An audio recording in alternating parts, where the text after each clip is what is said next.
Casey Anthony is almost universally reviled. Despite her acquittal, most people continue to believe that she murdered her young daughter, Caylee.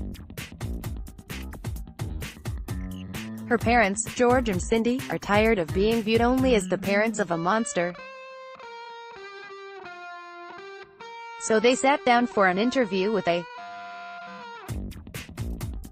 George says that Casey and Caylee were there when he got home from work, but not every night. Most times, but a few times she wasn't. He says that there were a few days at a time when his daughter and granddaughter would be missing when he arrived. Because that was a night she was supposedly going to spend a night with a nanny or one of her friends. We all remember Casey's fictitious nanny, the one named Zanny. Zanny did not exist. Cindy had misgivings about doing the interview from the start, and she becomes very obviously defensive at the suggestion that she did not know her granddaughter's whereabouts. Cindy speaks up. George, as far as Caylee goes, I knew when that child was not here. George agrees but says, about 6 months before we saw a couple different times where she'd be gone for a couple of days. Cindy says that it wasn't often, however. Casey and Caylee did not stay out for 2 or 3 days, I know that for a fact.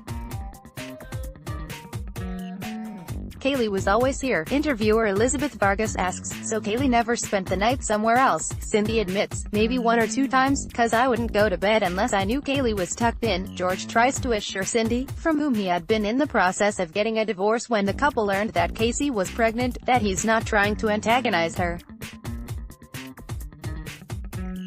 Listen, I don't want to get upset with you. I don't want to upset anyone anymore, but I just know what I witnessed.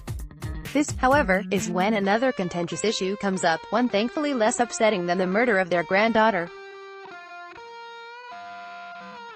See, once upon a time, money went missing from Cindy's purse. George was blamed. George says that Casey is the one who stole the cash, which is something that everyone but Cindy has no problem accepting. George also confesses that, at one point, Cindy allegedly stole money from Caylee's savings account. Cindy says, but George, Casey learned by example. This is when she storms off of the set. She blames him for Casey's dishonest behavior. There was different things that I got the blame for, George acknowledges at one point. Cindy insists, however, no, but I'm telling you, you lied to me for several years, and she believes that there is a direct, causal link to Casey. And that's where our daughter got it. He does not disagree, but Cindy goes on to try to give an unusual characterization of Casey. Casey was just a very spirited child. She had a lot of energy, she was just the light of our lives, Cindy continues, speaking of Casey's youth, before she was one of America's most hated people.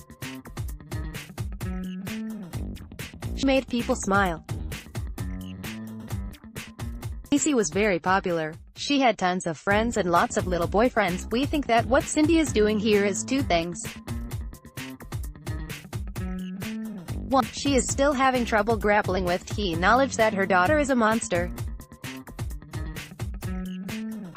2. She seems to be afraid that her granddaughter's death was somehow her fault and wants to blame it on her husband.